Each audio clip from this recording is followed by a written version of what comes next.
Bonjour et bienvenue sur le podcast Tout droit tout simple. Que vous soyez étudiant, jeune juriste ou plus expérimenté, vous êtes au bon endroit pour découvrir les métiers du droit, leurs évolutions et les innovations juridiques.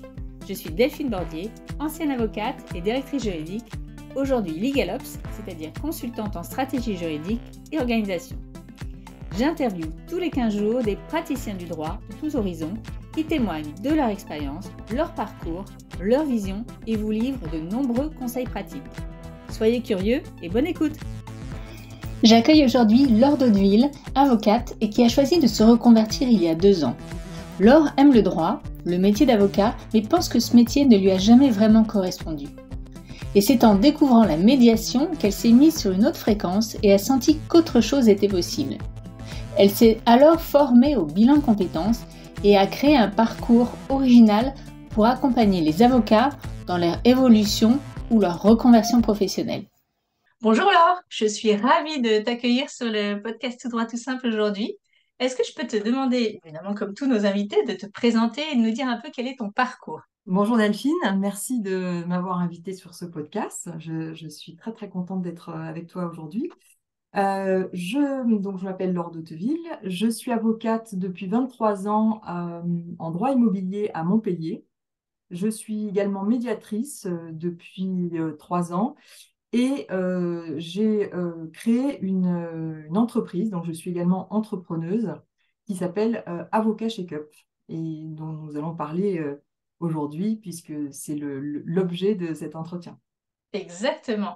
Alors, est-ce que tu peux nous dire, parce que tu vas nous parler du pourquoi et du comment de Avocat Check-up, quelles sont les raisons courantes pour lesquelles, parce qu'on a discuté un peu ensemble, pour lesquelles les avocats peuvent se sentir aujourd'hui un peu épuisés ou insatisfaits de leur carrière? Qu'est-ce qui se passe? J'ai créé Avocat Shake-up pour répondre à une situation que j'observe et que j'ai moi-même vécue, qui est une sorte d'épuisement professionnel des avocats. Les causes alors, sont diverses, j'en vois plusieurs.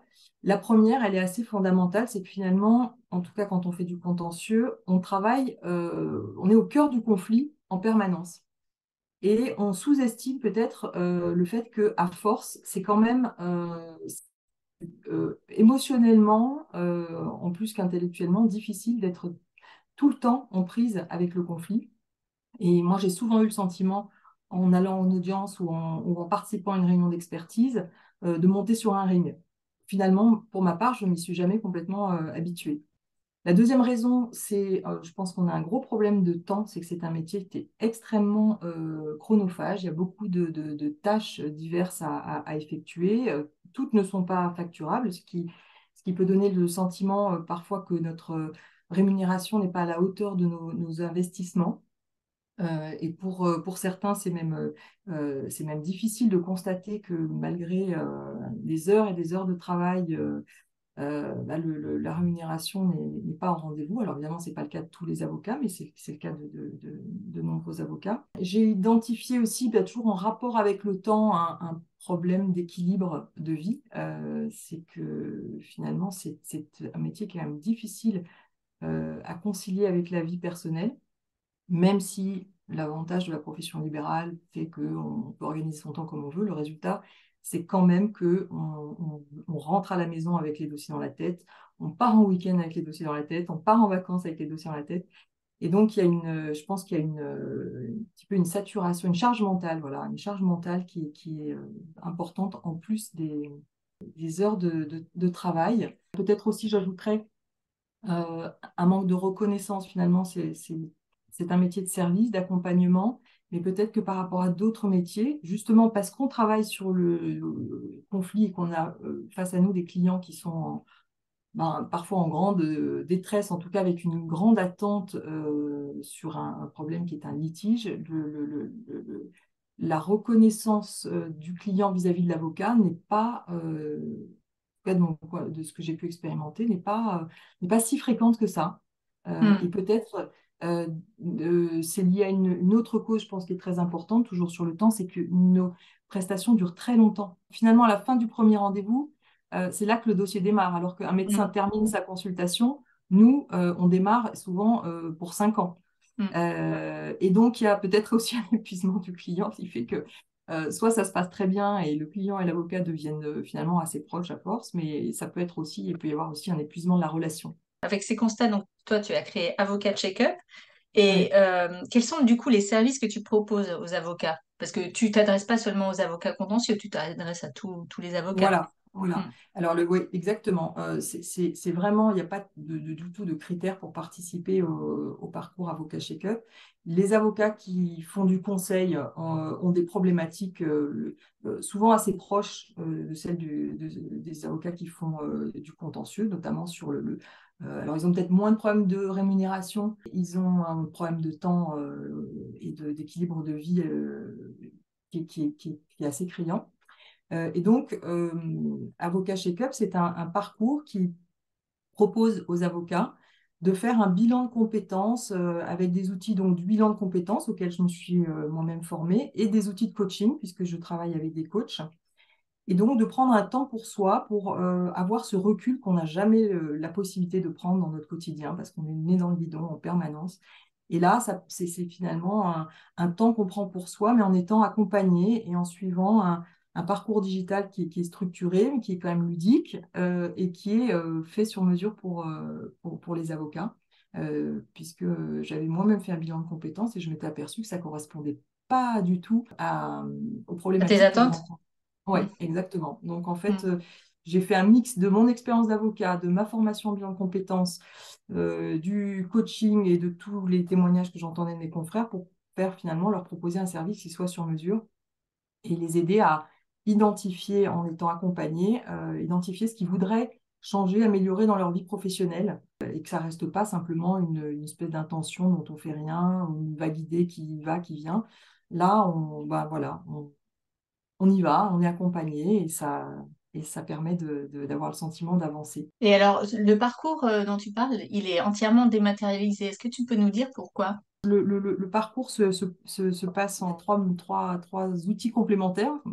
Le premier, c'est donc il y a un parcours digital qui donc peut être fait par un avocat depuis son téléphone ou depuis son ordinateur quand ça l'arrange. Il est en interaction avec un coach qui a accès à ce parcours. Il a des rendez-vous avec ce coach, donc il y a des rendez-vous individuels de coaching. Et puis il y a des ateliers collectifs. C'est là que la dématérialisation me paraît importante, même si on pourrait penser que les ateliers collectifs, ce serait plus sympa de se voir, c'est que ça permet de mélanger des avocats de tous les barreaux. En plus, évidemment, du gain de temps, de ne pas demander à quelqu'un de prendre une demi-journée ou une journée entière pour se déplacer, venir à un atelier, etc. Les ateliers font 2 à 3 heures selon l'objet de l'atelier. Donc, ça permet un gain de temps de faire l'atelier en visio.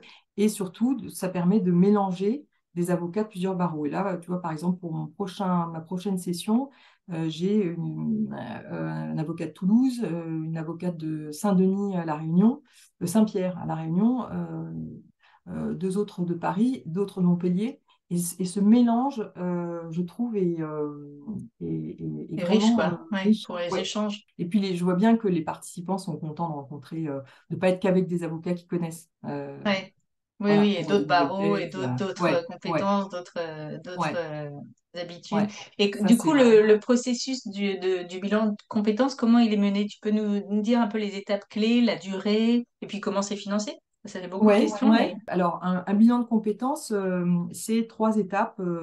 Une phase d'introspection, une phase d'exploration et une phase de définition d'un plan d'action. Donc, dans mon parcours, on retrouve toutes ces étapes. Je les appelle différemment, mais on retrouve ces idées-là. Et donc, il y a cette progression. Le parcours dure 4 mois. Alors, ça peut paraître long. En fait, ça va assez vite et c'est un temps qui est nécessaire pour faire maturer mûrir une idée. On peut pas, bon, en plus des agendas très chargés que nous avons tous, on ne peut pas enchaîner un travail d'introspection, des rendez-vous de coaching et ficeler tout ça en 2 mois. Donc 4 mois, c'est un minimum. C'est un bilan de compétences qui est inscrit sur les formations auxquelles les avocats ont droit grâce à leur compte formation professionnelle. Donc je communique aussi là-dessus parce que je m'aperçois que beaucoup d'avocats ne savent même pas qu'ils ont accès au fameux CPF. Et donc,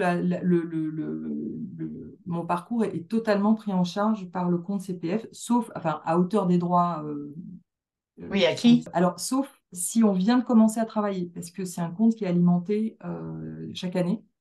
Oui, avec l'ancienneté. Donc voilà, donc en gros, au bout de 3 ans d'ancienneté, le parcours est financé à 100%. Ok. Et sans avoir à faire l'avance, une petite différence avec le FIFPL qu'on connaît tous, c'est que le CPF me paye directement et donc il y a pas d'avance à faire. Et quels sont les principaux défis auxquels les avocats sont confrontés justement lorsqu'ils envisagent une reconversion? Alors, pas forcément une reconversion ou un changement professionnel, une évolution. Qu'est-ce que tu vois, toi? Euh, alors c'est bien que tu nuances parce que contrairement à une idée reçue, un bilan de compétences ne mène pas forcément à une reconversion professionnelle. Euh, Loin de là, que ce soit pour les avocats ou le bilan de compétences en général. Donc c'est vrai que ça va être un changement propre à chacun. Si c'est un changement en restant avocat, ben, la difficulté de ce changement, ça peut être principalement le manque de temps, parce qu'on se dit, bah oui, mais pour mettre en place des choses nouvelles, il faudrait que j'ai du temps. Donc ça, faut arriver à dompter ce, ce problème-là, parce que sinon, on fait rien. Donc, c'est une question de priorité, finalement. Il faut rendre cette activité il faut rendre ce changement prioritaire dans son emploi du temps. Donc, il y a cette gymnastique à faire.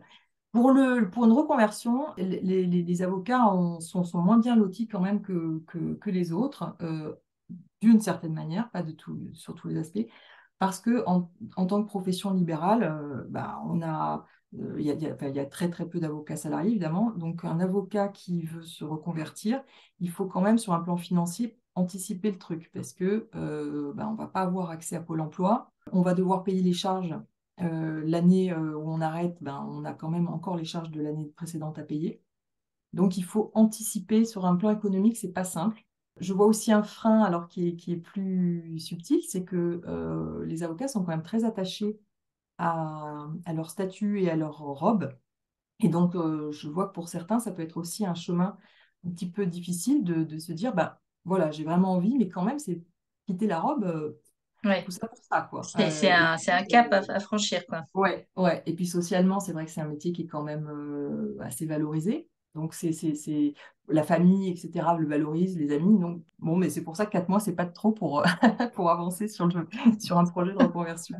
Quand on arrive à 4 mois, on n'a pas fini sa reconversion, hein. Bah non, On l'a décidé, on a mis en place, on arrive avec un plan d'action qui permet de savoir comment on va s'y prendre, combien de temps ça va prendre, quelles sont les prochaines étapes. Et Et ça reste comment Avocat Check-up justement répond aux besoins vraiment spécifiques des avocats en recherche alors je vais dire changement professionnel pour inclure un peu tout, mais comment ouais. tu réponds à ces besoins-là? Le parcours, il a été vraiment pensé pour répondre aux spécificités de notre métier. J'ai des retours positifs des participants sur le fait que les questions leur semblent vraiment pertinentes. Ensuite, c'est un outil qui est quand même très souple, très flexible, c'est-à-dire qu'on se connecte quand on peut, quand on veut. Ça peut être le week-end, ça peut être pendant une audience où on attend 2 heures, on peut prendre son téléphone et avancer sur le parcours, répondre à quelques questions. Et puis, je propose une bibliothèque d'outils dans laquelle le participant va trouver bah, des ressources, des exercices bien sûr, mais surtout des lectures, des podcasts qui peuvent inspirer la personne Mm. pendant son parcours. Ouais, donc faut Et quand même être prêt à mettre un peu de temps aussi personnel en ouais, plus. c'est vrai que le temps que chacun va y consacrer sera vraiment différent de Mm. l'un à l'autre. Euh, mais il faut être prêt quand on commence à faire cet investissement. Bah, il Euh, n'y a pas que le temps avec les coachs, c'est ça que je veux dire, quoi. Il faut aussi, voilà, voilà, exactement. ouais. Il y a un travail personnel qui, je pourrais dire, Comme tout bilan de compétences d'ailleurs, hein, voilà, voilà. c'est vrai, hein. Je pense voilà, il faut y passer 1 à 2 heures par semaine, mais ça peut être réparti comme on veut dans son Dans emploi son du temps. agenda, quoi. Ouais. Oui, oui, là, on peut se connecter 10 minutes, le refaire le lendemain. Voilà, c'est ça qui est assez flexible et assez pratique. Et là où j'ai l'impression aussi de répondre à un besoin, c'est un petit peu différent de l'aspect pratique. Je trouve que ça permet de changer de fréquence. Quand on est avocat, on est, je trouve, sur une fréquence qui est quand même toujours, je ne sais pas si, comment je pourrais expliquer ça, c'est un rapport avec ce que je disais au début sur le conflit, Ouais. sur la pression permanente qu'on a. Il y a une espèce de tension dans notre métier qui est permanente, qui peut finalement rendre certains de nous très exigeants, très, très, très tendus. Et là, finalement, pendant ce parcours, il se passe autre chose. On s'accorde un temps pour soi, c'est comme si, pour moi, j'ai l'impression qu'on peut se faire un cadeau, même si ça prend du temps. On prend un temps pour soi et on change de fréquence. On communique différemment avec les membres du groupe qu'on ne communiquerait Oui, avec ses à la salle clients ou avec des dans la confrères. salle des Ouais, avocats. ouais. Voilà, on est sur un autre registre. On travaille quand même avec les émotions, on découvre quels sont ces fameux soft skills. Et les avocats en ont beaucoup, mais ils Mm. s'en préoccupent pas trop. Donc là, on en prend conscience. Oui, Enfin, ou voilà, alors ils savent pas les identifier peut-être. Non? voilà, Je sais voilà. pas. Alors que là, dans le Mm. parcours, on les identifie et du coup, on fait des trouvailles. Ouais, du coup, bah voilà, concrètement, c'est quoi les compétences que les avocats peuvent alors soit acquérir, soit identifier au parcours avocat Shake-up? Enfin, là, tu as parlé des soft skills, j'imagine qu'il Ouais, il y a plein d'autres ouais. choses qu'ils peuvent découvrir. Ben, c'est vrai le parcours va commencer par une sorte d'état des lieux, donc ça va être un outil de meilleure connaissance de soi, et au-delà, on n'interroge pas ses compétences juridiques, on interroge plutôt dans ce parcours comment on aime travailler, avec qui on aime travailler, et quelles sont finalement, ce qu'on appelle ces soft skills, c'est des compétences autres que juridiques, c'est du savoir-être. Et ça, les avocats en ont beaucoup et les découvrent. Du coup, c'est comme s'ils avaient une boîte à outils plus complète à la sortie parce qu'ils se rendent compte que ces compétences-là peuvent être utilisées soit en restant avocat, bien sûr, et en les valorisant mieux, soit pour faire autre chose. Mm. Notamment la compétence, par exemple, je donne un exemple, l'adaptabilité. Les avocats ont une adaptabilité, je pense, qui est supérieure à la moyenne parce qu'ils font face à des situations d'urgence régulièrement. Et cette capacité de s'adapter, c'est une vraie compétence qui peut être mise au service éventuellement, par exemple, d'un autre métier. Pour découvrir l'entrepreneuriat, par exemple, c'est aussi une compétence qui peut être très utile. Autre outil auquel je pense, le parcours permet aussi d'apprendre à améliorer sa communication, développer son réseau, préparer des entretiens, parce que faire des entretiens exploratoires, aller interroger des gens qui font quelque chose on aimerait peut-être faire, c'est passionnant, mais ça se prépare. Exactement. Et Ouais. donc, le parcours donne des clés pour que ces entretiens soient le plus efficaces possible. Je pense aussi au fait on apprend à demander ce qu'on appelle du feedback. Je trouve que dans notre profession, on a assez peu de feedback, peu des confrères, peu de ses clients. Finalement, ça s'apprend Mm. d'obtenir ce retour. Ouais, Et ce qui est et de le quelque demander chose aussi. ça donne beaucoup d'énergie d'avoir du feedback. Alors, il faut être prêt évidemment à recevoir éventuellement du feedback négatif et en faire un, un- un Force. élément, une Ouais. force pour avancer. Mais souvent, on s'aperçoit que les gens avec qui on a travaillé, les gens autour de nous, ont une idée de nous souvent plus élogieuse que ce qu'on aurait de nous-mêmes. Quels sont les réseaux auxquels les avocats peuvent accéder grâce à ce parcours avocat Shake-up? Alors, le premier réseau, c'est que dans le parcours, on fait le parcours en même temps que d'autres avocats, car je propose des ateliers collectifs. Le premier réseau, c'est le groupe dans lequel on rentre pendant tout ce parcours. On va être en échange pendant les ateliers collectifs, et puis on a un groupe WhatsApp en dehors des sessions collectives pour s'entraider, se donner des infos, rester en contact. Et quand on termine le parcours, je propose de rejoindre un groupe WhatsApp des anciens. Donc, on reste en contact avec ceux qu'on a connus et puis on peut aussi Ah être en oui, donc tu contact peux avec ceux qui ont élargir développé. en fait. Donc, on peut étoffer aussi son réseau de cette manière-là. Quels sont les conseils que tu pourrais donner pour ceux qui envisagent une évolution, une reconversion, un changement professionnel, mais qui hésitent et qui n'arrivent pas à sauter le pas? Qu'est-ce que tu leur dirais? C'est une bonne question parce qu'en fait, le changement attire, mais fait quand même peur aussi. Mm. Et donc, on trouve facilement des raisons de ne pas s'y lancer. Il faut pas en avoir peur parce que déjà, ça ne conduit pas à remettre en question tout ce qu'on a fait. Ça, c'est au contraire, on s'aperçoit qu'on a accumulé beaucoup de compétences et qu'on va pouvoir aller plus loin et les mettre mieux les valoriser. Donc, il faut combattre une idée reçue qui est je vais devoir finalement regretter tout ce que j'ai déjà fait. C'est l'inverse qui se passe. Il faut le voir aussi comme un cadeau qu'on se fait. J'aime bien cette image parce que comme on a un problème de temps dans ce métier, prendre un temps pour soi, ben, moi je le vois comme un cadeau. Faites-vous ce cadeau. Après, c'est vrai qu'il peut y avoir des moments inadaptés. Si par exemple on est déjà dans un grand chamboulement, c'est peut-être pas le bon moment pour démarrer ce parcours. Et puis le dernier conseil que je peux donner, bah, c'est que je propose un entretien de découverte d'une demi-heure à 45 minutes, qui est gratuit bien sûr. Et donc cet échange n'engage à rien. Mais ça permet à l'avocat ou l'avocate avec qui j'ai discuté de savoir si finalement ce parcours va répondre à un besoin pour elle ou pour lui. Donc, le meilleur conseil que je puisse donner, c'est finalement prenez rendez-vous. Donc en fait, oser, il n'y a pas de risque. Trouvez le bon Ouais, timing et puis faites-vous ce cadeau, quoi. C'est ça? ouais. Est-ce que justement, tu as des témoignages ou des histoires de réussite que tu pourrais partager avec nous, qui concernent des avocats qui ont suivi ton parcours avocat chez Cup? En Oui, oui, restant évidemment tout à fait confidentiel, mais oui, bien sûr, bien sûr. Ah ouais, non, non, ce sera complètement anonyme, hein.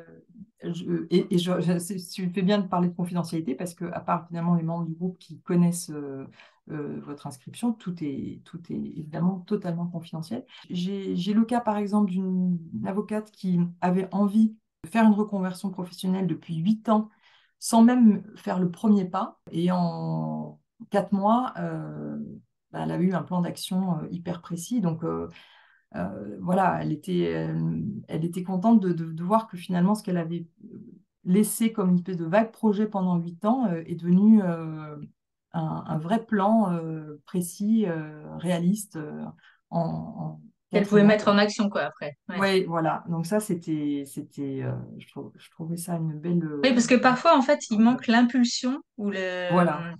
et ça, tout seul, c'est impossible, en fait. Exactement. Puis en plus, le cerveau adore voir en premier les obstacles. Donc on fait vite la liste de tout ce qui empêche le moindre changement et ça permet de rester dans sa zone de confort. Et voilà, et puis on tourne en boucle. Donc là, c'était son cas et elle a sauté le pas. Donc voilà, le premier rendez-vous qu'on a eu, ça a été le premier petit pas. Le parcours, ça a été un grand pas. Et puis à la fin, c'est elle qui a fait un grand saut. Et puis l'autre exemple, dans l'autre sens, que je trouve super intéressant aussi, c'est une avocate qui finalement, un peu déprimée de son activité, en ayant l'impression qu'elle avait finalement passé 25 ans sans rien construire de très intéressant. Et puis en faisant le parcours, elle s'est rendue compte qu'elle ne subissait pas du tout son parcours professionnel depuis 25 ans, mais qu'au contraire, c'était le résultat, en revisitant ses choix, en réinterrogeant ses choix, elle s'est aperçue que c'était des vrais choix. Et Ah, ça lui a permis de revaloriser ce qu'elle avait fait. Et elle s'est rendue compte que si elle travaillait dans un cabinet individuel à 25 km d'une grande ville, c'était pas parce que elle avait échoué à être associée d'un gros cabinet à Paris, c'est parce que elle avait choisi tel et tel aspect elle avait mis en avant dans ses choix des éléments qui étaient donc propres à elle. ouais, ça a Et elle s'est conforté ses aperçue décisions, que, quoi. voilà, et elle s'est Ouais. aperçue qu'elle avait eu la vie qu'elle voulait avoir, en fait. Ah, ça, Elle a changé ses lunettes, voilà, elle est repartie avec des lunettes roses. Donc ça, j'ai ah, trouvé c'est ça, marrant. c'est décomplexé sur des nouveaux apprentissages. Elle était un petit peu fermée à l'idée de communiquer sur son métier, parce que c'est ça aussi, c'est que les avocats ne se rendent pas compte qu'ils sont des entrepreneurs souvent. Beaucoup sont frileux sur la communication, sur une forme de publicité. Et là, elle s'est aperçue finalement qu'elle pouvait mettre un petit grain de sel, un petit peu de piment dans sa vie professionnelle et booster un peu son activité justement en apprenant à se servir de nouveaux outils et en communiquant ce qu'elle n'avait jamais fait. Ouais. Donc, elle a quand même un plan d'action très précis, mais elle a conforté son choix initial et tous les choix qu'elle avait fait pendant 25 ans. Et finalement, elle est sortie de là apaisée. Donc ça, j'ai trouvé ça vraiment très chouette. Ouais, ça c'est intéressant. Alors, pour aller plus loin encore, quel impact tu espères sur la profession juridique? Parce qu'on parle des avocats, mais pourquoi pas aussi Mhm. les juristes, hein, y a pas, Ouais, ouais. enfin, en tout cas, élargir ensuite aux juristes. Quel Mhm. impact tu espères sur la profession grâce à ton parcours avocat chez CUP? Je fais bien dire juriste parce que j'ai eu aussi des demandes pour des juristes qui veulent devenir avocats. Oui. Donc ça marche aussi dans ce sens-là.